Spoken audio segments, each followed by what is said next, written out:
Olá, vamos falar de Espiritismo? Sou Débora Rabelo, aqui dos Amigos de Nosso Lar, trazendo neste momento a continuidade dos estudos da obra O Céu e o Inferno ou a Justiça Divina segundo o Espiritismo.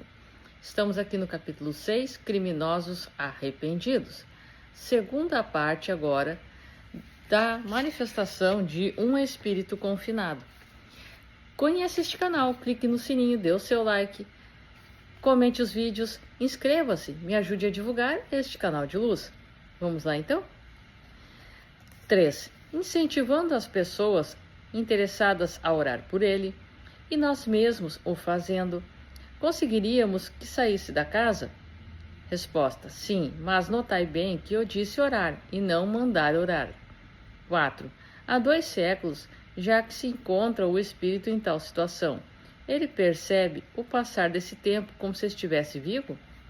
Ou seja, parece-lhe este tempo tão longo como quando estava vivo? Resposta: parece-lhe ainda mais longo, pois o sono não existe para ele. 5. Foi-nos dito que para os espíritos o tempo não existe, e que para eles um século é apenas um ponto na eternidade. Não se dá então o mesmo com todos os espíritos? Resposta: não. Certamente não. Tal se dá apenas com os espíritos que atingiram um grau muito elevado de adiantamento. Para os espíritos inferiores, no entanto, o tempo é por vezes bem longo, sobretudo quando eles sofrem. 6. De onde veio esse espírito antes da sua encarnação? Viveu entre os povos mais ferozes e selvagens. Veio antes disso de um plano inferior à Terra. 7. Esse espírito foi punido de forma muito severa pelos crimes que cometeu. Se viveu antes entre povos selvagens, deve ter cometido atos não menos atrozes que o da sua última existência. Foi punido então com o mesmo rigor por causa deles? Foi punido em menor grau, pois, mais ignorante que era, compreendia menos a extensão de seus erros. 8. O estado em que se encontra esse espírito é o dos seres vulgarmente chamados réprobos? Certamente, e há outros em condições ainda mais tristes. Os sofrimentos estão longe de ser os mesmos para todos, inclusive por crimes semelhantes, pois variam conforme o culpado seja mais ou menos acessível ao arrependimento. Para este espírito, a casa em que cometeu o crime é o seu inferno. Outros espíritos o trazem dentro de si, através das paixões que o atormentam e que não têm meios de satisfazer. De fato, já observamos espíritos avaros a sofrerem com a visão do outro transformado, para eles, em verdadeira quimera, orgulhosos atormentados pelo ciúme só um segundo, pessoal. De honrarias, obrigado pela paciência, honrarias que viam concedidas a outros, mas não a eles. Homens que, tendo comandado na terra, veem-se humilhados pelo poder invisível que os obriga a obedecer e pela visão de subordinados que não se curvam mais diante deles. Ateus angustiados pela incerteza e em isolamento absoluto, perdidos na imensidão, sem que se encontrem ser que os esclareça. No mundo dos espíritos, se há prêmio para todas as virtudes, há apenas para todas as faltas. E mesmo as faltas que a lei humana não alcance, sobre elas a lei divina sempre incidirá.